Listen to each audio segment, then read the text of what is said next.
Welcome in, folks. It is March Madness time. That's right. We are back. It's the three-man weave college basketball show here, hosted by SBR, Friends at Sportsbook Review. Man, look at the fancy little work they've done on the graphics. We've got a new orange hue to it. I'm pretty amped about that. I think it looks sharp. Matt, Ky, we're ready to rock. Oh, and of course, note the new URL at the top, sbrpicks.com/March Madness.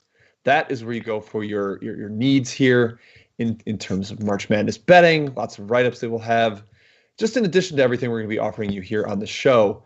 And a quick one to note that, guys, our schedule for this show, we are talking bracket reactions today, who got in, who got out, region reactions, tough pass, easy pass. That's what we're looking at today. Tomorrow we'll go first four, maybe sprinkle in some NIT action or reactions and takes there. And then Wednesday, we're going game by game through the Friday slate. And then Thursday, we'll go game by game through the Saturday slate. Can't wait for that. Before we kick it off, guys, and I kick it over to you and get started here, make sure everyone in the chat, you are liking and subscribing to the video, to the channel. Hit that like button, subscribe to the channel, youtube.com/SBR Sports. Let's get into it, guys. NCAA tournament, it's been 2 years. We've waited for this. Let's start right up top. Ky, who made it in? I just want to ask you right off the bat, what surprised you most here and who got into the field? Jim, I think, let's go with who made it in, Jim, because you said we'll talk about who got left out in a little bit. And hi, by the way. Good morning. Happy Monday. Hey, Ky. How's up? Wichita State surprised me, Jim. It was clearly the committee giving them credit for winning the AAC regular season title. That's fine with me. I'm okay with that. I just don't think the committee was consistent this year on what they favored because Wichita State's metrics weren't very good. And it seemed in other areas of the bracket we'll talk about later, metrics were heavily favored in seeding. 74th in KenPom, 72nd in the net, both lows out of the at-large group this year, some of the lowest of all time. Jim, I'm just going to go right out and say it. Ole Miss ranked 48th in KenPom, 53rd in net, had 3 more quality wins than the Shockers, Matt. I am a little shocked that they're in, but it was definitely a nod towards the regular season title and a nod maybe towards less games, less opportunity. Yeah, I just think that is a brutal region. Wichita is going to be in the they're in the West with Gonzaga. I mean, that's the wild, wild West. I think the Zag's got a fairly tough draw, especially at the top end of the region. We got Virginia and Creighton lurking up there, and then, of course, your Mizzou Tigers with the all-time biggest screw job. I'm sorry. We'll get to that. We'll whine about that in shocking seeds. That's not good. Not interesting. I think there are, maybe this is just the echo chamber I see, but people saying Gonzaga got an easy path to the Final Four. It's soft. They've already beaten the 3 seed in the region. They've already beaten the 2 seed in the region. Yep. That's soft, right? You don't agree? I think South is hardest, West is second hardest. You can make a case for the Midwest maybe being in that second or maybe first, but I think it's clearly South, West, Midwest, and then the East is just who knows, complete crapshoot. Anyone can come out of that region. Yeah, we'll get outline a bit, fellas. Yeah, we'll get into the regions a little more later. Matt just didn't have a take on who got in, who got out. So yeah, of course. I don't do bracketology. I'm trying to. I'm speaking out of my ass here. Let's just talk about the first 4 real quick because obviously these are the cut line teams, right? So Drake, glad they gave Drake credit. I think 5-0 against Q2 really helped them. Yes. We're excited, right, to have the Bulldogs in the tournament. Matt, your Bulldogs. Michigan State, though, Jim, are we a little surprised they were in the play-in game? Like Wichita, low metrics, but 9 quality wins is enormous for a bubble team. I'm kind of surprised they weren't above that first 4, Jim. Yeah, I don't know how you end up with Syracuse and Utah State getting buys. Like, what did they do to merit that? Syracuse barely won its only Q1 game. They went 1-7 and were one shot away from going 0-8 against Q1 competition. Utah State had 2 Q3 losses. All their big wins were mostly at home. So surprised to see them get actual buys. You mentioned Drake. I agree. I'm glad they got in. I think they're the perfect team for what the first 4 was made for. They had a fantastic season. Should get Hemphill back for the NCAA tournament here. DeVries has said he is fully healthy or ready to go. See if there's any rust there. The whole team hasn't played in a while, and then Hemphill especially been out for a while. But yeah, you get the mid-major matchup, mid-ish major with Wichita up to American. You got Wichita versus Drake, and then that blue blood battle with Michigan State and UCLA as a playing game. Yeah. Ky, UCLA was a resume I was not a fan of, but were you surprised to see them in a playing game, or did you kind of say, you know what, they deserve that? I did throw them down there, Jim, because it was a so-so resume. Just 5 quality wins overall. Hey, by the way, 2 less quality wins than Ole Miss, and again, a worse net than Ole Miss and a slightly better KenPom. I really don't understand what the committee was seeing here, consistency-wise. It's inconsistent, Jim. And just like charge and block calls, we appreciate consistency from the refs, if nothing else. Utah State, we're glad they got in. Syracuse, everyone and their mother knew the Orange were going to get in this tournament. But, Jim, they had basically the same resume as Louisville, just a slightly stronger net. But we didn't see the committee give Louisville preference for having less games like they did with Wichita State. Again, Kai, let's just go straight go straight to who got left out. The next thing on our outline here, who got left out. You brought up Louisville. They're the one that shocked everybody, especially looking at Bracket Matrix, a team that basically everyone had in. Matt, I tweeted this. I shed a tear for Carleek Jones to transfer from Radford up to Louisville and then not even make the tournament. That is a bummer. Yeah, I mean, UCLA was 4-6 without Jalen Hill. Not to revert back to our prior section, but we're talking about who got left out. I don't see how Louisville doesn't get in over UCLA. They've been a shell of themselves since he's been out. Don't get why that team was put in this field. Yeah, Syracuse, seven of their last 12 UCLA. Right. And their best one was against Arizona at home. Great. That's not a tournament team. Even this weak, sort of watered down, bubble-ish field, I was not a subscriber to that at all. Yeah. Jim, Louisville played the same amount of games as Wichita, one more game, had more quality wins, had better metrics. What's the criteria if it's not quality wins and metrics? I don't understand what we're looking at here. Yeah, I guess the regular season title and the one win over Houston where they beat somebody like significantly above their level. Louisville's Q1 win was not Q1A, so it was at Duke, Matt. That was their best win. No, I agree with Luke Beasley. He's saying there's still some residue from the Louisville in the NCAA doghouse. Could definitely buy that. Potentially. Definitely buy that. The other teams got left out that are waiting on standby, guys. St. Louis, they did not quite make it in. And Colorado State. So Colorado State and Louisville, the two teams that are mad at Georgetown and Oregon State, because those are your first two out. They would have had at-large bids had those upsets not happened. That's just the way the cookie crumbles, unfortunately. Yeah, I'm fine with the exclusions there, Jim. I wish Slee would have made it, but no case for him. Hard to make a case. Yep. Let's go to shocking seeds here, Matt. You sort of alluded to it earlier. We do have to talk Mizzou. I'm going to go to Ky here. We had the win profile of like a 3 or 4 seed. What Mizzou did against Q1A competition was remarkable. I mean, it was basically on par with what Gonzaga and Baylor and Illinois did. However, they had some shaky performances against Q2 competition, but no bad losses. It was just the metrics, Ky. That was the big thing we saw in seeding. Yeah, I agree. But Jim, it's inconsistent, man. Yes, Mizzou's a 9. The real thing here is who got over Mizzou. 2 seed lines, we'll say, Jim. Clemson and Florida on the 7 line. Mizzou's on the 9. Mizzou had 4 more Q1 wins than Clemson, 2 more than Florida. Similar net and KenPom to Clemson. Better strength of schedule than both teams. 6-4 on the road. Clemson, Matt, 2-5 on the road. Yeah. What are you looking at between Clemson and Mizzou and saying Clemson's definitely 2 seed lines higher than the Tigers, Matthew? Mizzou Tigers. Mizzou's most recent NCAA tournament appearances have not gone so splendidly. How dare you? I think they're looking at that, Ky. Clemson's, and that's why they put really Syracuse in. That's why they put Syracuse in. They saw Syracuse always makes these voodoo magic runs. That's the only explanation as to why. Coming from a non-bracketologist, of course. Yeah. Man. I can't believe you brought that up. But Jim, similar though, LSU behind Florida makes no sense to me. We're talking SEC. LSU had a higher net and KenPom than Florida. Same number of quality wins. Finished higher than them in SEC play. I don't get that one either.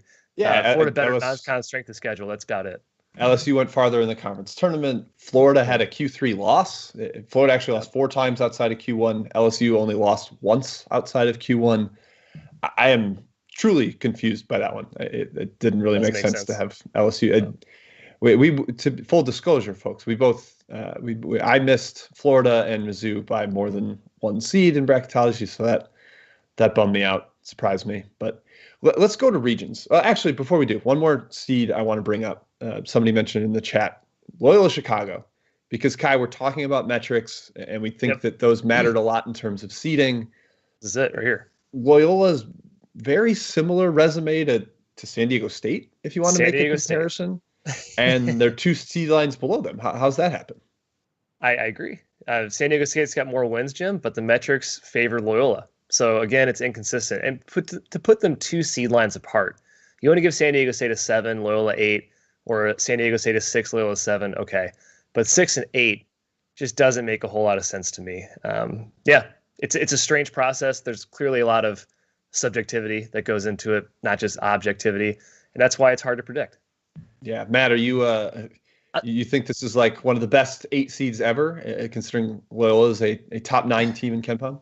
Yeah, that's where my issue lies, Jim. I just don't think Loyola is a top 10 team. You basically can go, you can pick out the spots in their resume on KenPom where they made drastic leaps to climb closer, basically to where they are now in his top 10 spot. The blowout over Missouri State, obviously very impressive, but that notched him up after that series 22-13. And that's basically one team they destroyed.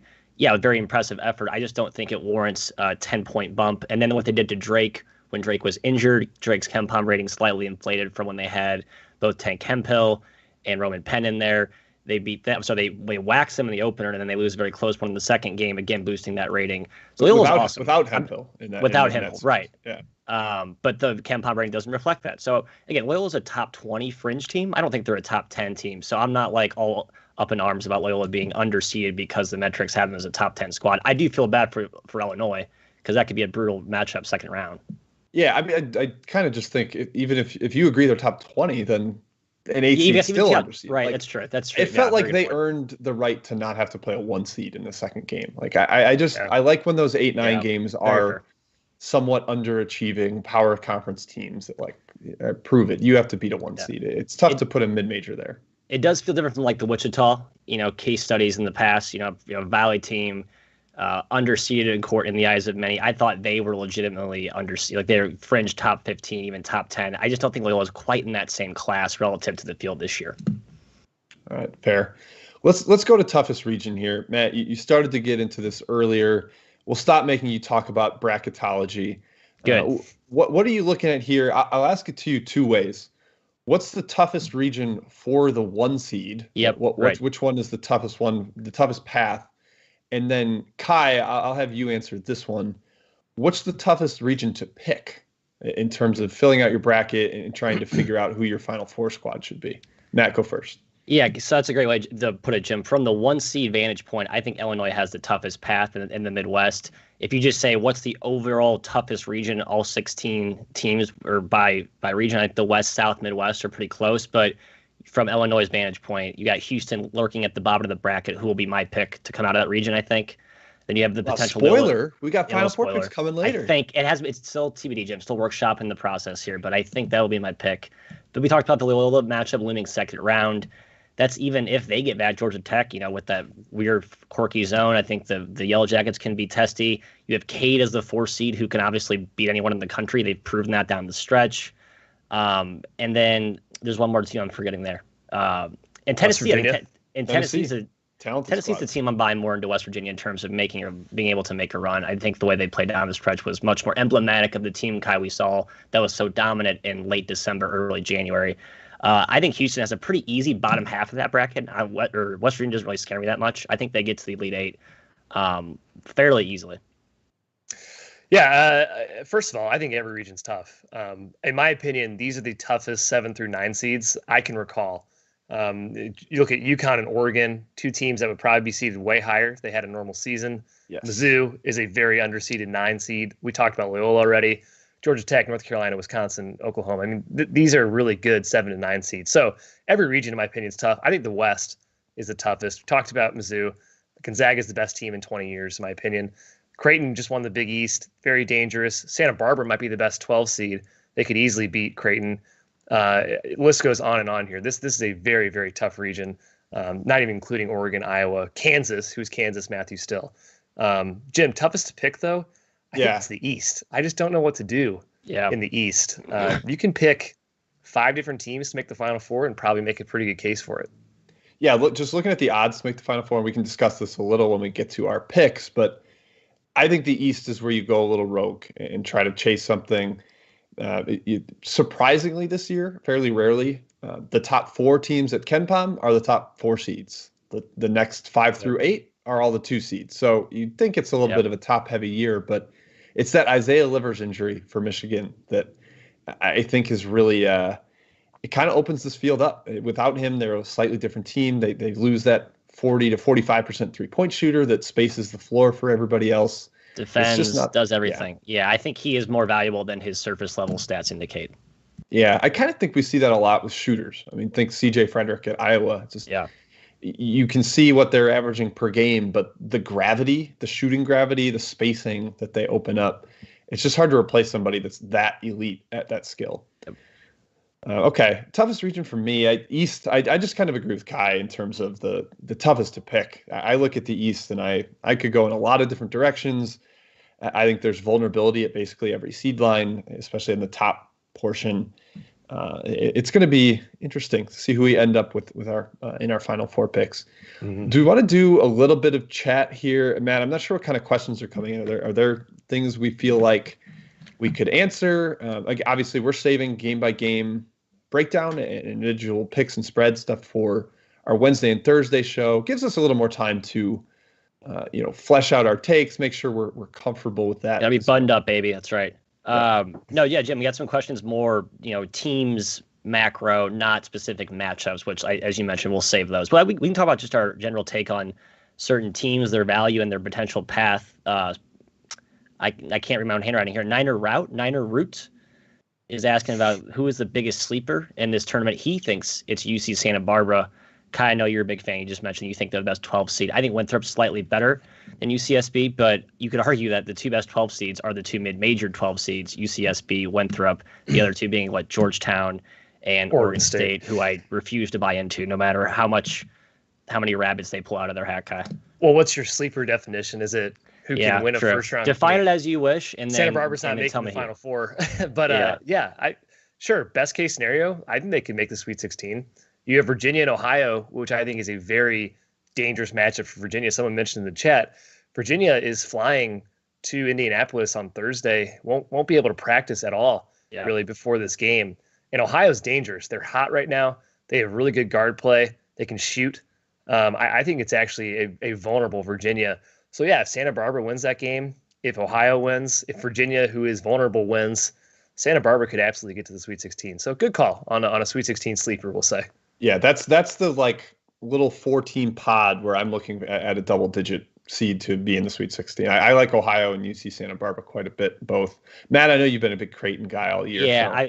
I think I'm going to be the sort of the wet blanket there and go Creighton and try and calm the UCSB Ohio hype. Even though I probably will have Ohio winning, but I will not have UCSB winning. Yeah, to monitor with UCSB is one of their key guards, Ajare Sani, went down with an ankle injury in the Big West final.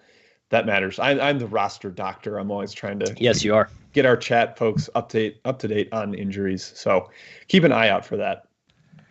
Hey, Joe Kidd wants to know about the Bonnies. Should we talk about that, guys? Yes. Should you talk about that? My take is pretty much known. I'm going to obviously pick them over LSU. I think they'll shred whatever defense Will Wade decides to throw at them. If they get Michigan without Livers or even a hobbled Livers, that is interesting. And while I'm so tempted to fight my against the grain yearning desire to put Bonnies in the Final Four, I might give a serious look at Bonnies as a Sweet 16 here. Jim, you did it. God, I'm so proud of you. Wow. There it is. My God, it melts my heart. Like I said at the beginning of the show, man, LSU's underseeded. So I think it's a tough draw for the Bonnies. I agree. It's a tough draw. Tough 8 seed to get paired. Like I said, every 8 seed is really good this season. Tough draw for the Bonnies. I don't think Michigan's going to lose that early, but no one seems to think Michigan's making the Final Four. Without Livers, I think that's probably the right notion. Yeah, there's I think people don't want to pick all the 1 seeds to advance far, and the Livers injury is an easy one to leave off. Yeah. Yep. So hey, Mark Schmidt with time to prepare against Will Wade's lack of defense, I think, is very good. Don the Don's coming in with the question about his Knowles. Florida State, I think, seems to have, I don't know if they're flying under the radar. It's tough there's so many damn narratives out there. It's tough to say who's being over talked about or under talked about. I mean, there was a point in time when we had Florida State as like, whoa, this team has legitimate high ceiling, deep Elite Eight, and potentially beyond upside. I do think their draw is favorable. I think they have a good matchup for them in Greensboro. Colorado would probably be lurking in the next round unless you believe in the Georgetown Magic, and then they could potentially see the Bonnies. Michigan, as we just talked about. Jim, what's your take on the Noles? I think they're probably the most dangerous 4 seed on the bracket. I mean, analytics don't love Oklahoma State, but Cade makes them pretty darn dangerous. So I won't slight them too much, but I kind of like their draw. UNC Greensboro matchup we'll discuss later, but I think is pretty solid. Just looking at the Final Four odds, they're plus 400 to make the Final Four, which is the highest or shortest odds, we'll say, for a 4 seed. So I think it's a pretty good spot for them to make a run. The athleticism is tough to prepare for in a tournament setting. We saw him, Leonard Hamilton, make a run out of a 4 seed spot in this bottom left region before. They knocked off Killian Tilly, Liss, Gonzaga a couple years back. So yeah, I think it's a decent spot for the Noles. Yeah, not just shortest odds for a 4 seed, but shortest odds for a non-1 seed tied with Iowa and Houston. Kind of crazy that they're getting that much respect from the odds makers, but that's the case right now. Yeah, how about this? Alabama plus 450 to make the Final Four in that region. Florida State plus 400, despite being 2 seed lines lower. So you can just kind of tell how. Go ahead. I said the Texas game, I guess. Texas, Alabama, they figured that's more uncertain than Michigan missing livers. The game we did not get in Maui. We never got it in Maui. Oh, that's right. Yeah, it's true. It's true. All right, let's go to favorite upsets here. All right, yeah, back to the slate here, back to the outline. Favorite upsets, guys. This can be round 1. This can be later on if you're eyeing up, a top seed going down. Curious to see where you land here. I'll lead us off with one that immediately jumped out at me. Iowa is playing better defense lately. I will give them that, but it is still a team I've been kind of looking to fade early on in the tournament, and they're matched up potentially in the second round with maybe my favorite 7 seed, Oregon. Disappointing performance in the Pac-12 tournament, getting kind of blown out by their in-state rival Oregon State, but I still think that's just a super tough team to prepare for, especially one-day turnaround there. Altman's going to have some tricky zones ready. Garza's a bad matchup, but those zones could give him problems. So I kind of like Oregon to get that upset early on. Matthew, you kind of smiled when I brought that up. Well, I was hoping you'd go 1 round earlier. I thought you'd try and talk us into a Grand Canyon upset, which I don't think is outside the realm of possibility. I think it's a bad matchup for Iowa. I love GCU against the spread teaser, but obviously it's a 15-point spread, and Iowa is still Iowa, Ky. I think Ohio is probably my favorite first round upset. I'm trying to kind of prioritize my other 2, Ky. Who else? Who are you looking at here first round? I agree. Ohio is probably one I'm going to take over Virginia. The entire world is on Winthrop, so we need to talk about that one real quick. I agree. That's the first game I saw analysts on ESPN talk about, so that means everybody's talking about it. They might be right. The spread, guys, is short. In no world should it be a 6-point spread. Yeah, it's not a realistic spread. I don't think you would see this in a normal regular season game, but there is a lot of uncertainty with Colin Gillespie out of the lineup. Maybe he is worth 10 points. Maybe he is worth 20 points. I don't know if he's worth that much, but I kind of am buying into this public Winthrop lean. I'd probably sprinkle money line on them a little bit. Anecdotally, it seems like there's always one 12 team that people seem to agree on and pick in their brackets, and it usually hits in my mind. Might not be the actual case, Jim, but I'm always like, everyone's on this. Maybe I should just take it too. And sure enough, it hits. Middle Tennessee, Minnesota a few years ago. That was like the one that comes Minnesota. Yes. Yep. 6-11, but oh, 6-11. That's right. Okay. Yeah. Ky, this one, it was. I when I saw it pop up on the board, I was like, oh man, because I think Villanova was the team people were targeting to fade and potentially knock off early because of the lack of Gillespie, and then Winthrop has just kind of gotten a lot of love as the most dangerous 12 seed. And so to see them paired up, it was just like, yeah, that's inevitably going to be a very popular upset pick, but that does not make it wrong. So, if you're in a pool and you're like trying to go against the grain, honestly, picking Villanova might be in against the grain kind of play that could help you out. Matthew, one game I know you have to be targeting here, Utah State over Texas Tech, I think is probably going to be a pick I'll be making. another short spread. But the Aggies, I think, could give them real trouble. Yep, I agree, and I think I might have Utah State advancing to Sweet 16 if they can get that dying. It's a great matchup. I hate betting against Chris Beard in the tournament. Like that track record is pretty much proven year in, year out. But we've talked about this team just isn't quite it, relative to his prior renditions. They have some vulnerability. It's not like you're backing a bad coach against him. Oh, you're for my money, Craig Smith. I've been clamoring for him as, he should be the front runner for the IU opening. That's probably going to come available this summer. Sorry, Archie, if you're watching right now. So yeah, I love Craig Smith. So when you can negate Chris Beard's smarts and Texas Tech's intelligence, with the size that Utah State has up front, yeah, I think that's a really good. I'm with you, Ky. In terms of just like a seed upset, the spread's pretty short. I think it's 4.5 right now. But yeah, that's one I'll definitely have my eye on. I got another one that's sort of like not upsetty. I think Michigan State is going to beat BYU in the opening round. We always see these playing games get to the next round. I really do. Also, another one. We have to talk Syracuse, San Diego State really quick. I think Syracuse is going to win this game. I liked it even more, Jim, when I saw someone on Twitter say San Diego State -2.5 is a lock. So I do think that upset's going to happen now. Your thoughts? Yeah, I think San Diego State has kind of the tools to beat the zone. So we'll go through matchups more later on. But I hate that. It just does feel like Syracuse makes runs in the tournament. They get there. People kind of get grumpy about them being in, and then they validate themselves being in by going on a run, which that's not really a validation of their resume. That's more a validation of how good they are. So, yeah, I'm concerned about that one for sure. Jim Boeheim is 8-2 against the spread with an 8-point cover margin the last 5 years. Fun facts for no one tell. Do not want to bet against that zone. Just don't do it. Yeah, I probably might be. So we'll see. Other upsets, anything jumping out at you in later rounds? Ky, I know you talked about UConn being such a dangerous 7 seed with Book Night. Do you think they could pull the rug over Alabama's eyes in the second round? I do. I'm actually considering UConn for the Final Four. I think they can make a run to the Final Four. Book Night is the type of guy that can do this in March. They have tons of size. Those are two combinations I really like in a tournament team. Yeah, that's fair. I like that, Ky. I want to bundle a UConn BYU versus the bottom half of the East field. I need that prop to be created in some obscure book, and I want to take my UConn BYU boys there. I'm with you. I think both teams have Final Four potential, especially in this very wide open region. Yeah, who would have thought Matt would be going down the bracket to find a Final Four team in that region, and it's not St. Bonaventure. I know. Shocking, really. All right, let's get to our Final Four picks here. We thought this would be a shorter show today, and here we are, rambling on and on and on. I will start with Matt because I know he's going to say, "Oh, I'm not ready," and I want to put him on the spot.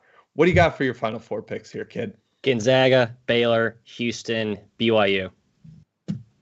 / UConn. I'm still deliberating there. No, I think it's BYU is who I said last night. I got to stick with that. I do think the East is where you get cute, though.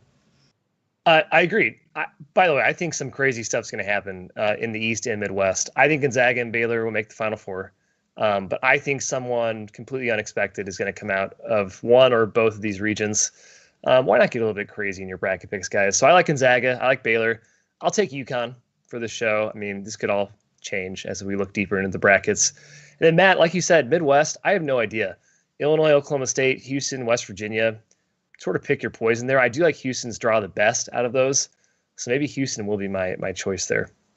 Yeah, I'm pretty similar to you guys. I think Gonzaga and Baylor, we've talked about them being a little bit above the field for most of the season. Baylor's defense has not been as good coming out of their COVID shutdown, but I think they rediscover it here in the tournament setting. So I'm riding with them as well, Gonzaga and Baylor. And then the bottom two brackets are where I had some troubles. And I ended up sort of by default going with Alabama and Houston. I am concerned about Alabama, though. I saw somebody we follow on Twitter, I believe his name is Hutch and Go, pointing out that no Final Four team since 2012 has shot under 60% at the rim, and Alabama is well below that. They're, I think, about 56%. Part of that is because they don't take mid-range shots and they force their way to the rim instead. So you kind of have to think about that balance. Like, is 56% at the rim better than 40% for mid-range? Yeah. Well, it is. So I'm less inclined to take stock in that because of Alabama's particular style. But it could matter. And backing 2 seeds there might not be the smartest move. I don't have a wild card like you fellas do, but that's where I'm sitting right now. Very chalky, Jim, but I appreciate it. Hey, by the way, chalk wins bracket pools. If you're wondering how to win a bracket pool, chalk usually wins. If you get too cute, you usually end up towards the bottom. However, you can also hit like gold and win that way, like hitting the lottery. But if you want to finish top 4, top 3, top 5 in your bracket, chalk's going to do it most of the time. What also wins is not doing what I do. Pretty historically atrocious at bracket pool / picking out brackets. Kind of a tough look for me, given this is my quasi career. But yeah, I'm not historically not a good bracket picker. Oh yeah, I love when people ask me like, what should I do in my bracket? I'm like, what you want to do, not what I say. Don't listen to me. Yeah, my opinion should be random. Matt, anything else we want to get to in the chat before we wrap up here, or we could save it more for the next couple days? Yeah, let's save it. I mean, my guy Gabe was asking about Houston Final Four, which I sort of already endorsed. I think that's a great value play at plus 400. But that was the only one else I wrote down. I'll scroll through real quick and see if there's anything that jumps out. But all right, yeah, like I said at the top of the show, folks, we'll be back breaking down all the first 4 games. We're going to go game by game, really get into those in depth tomorrow. We're also going to talk a little bit of NIT, just because why not? It's a smaller field this year.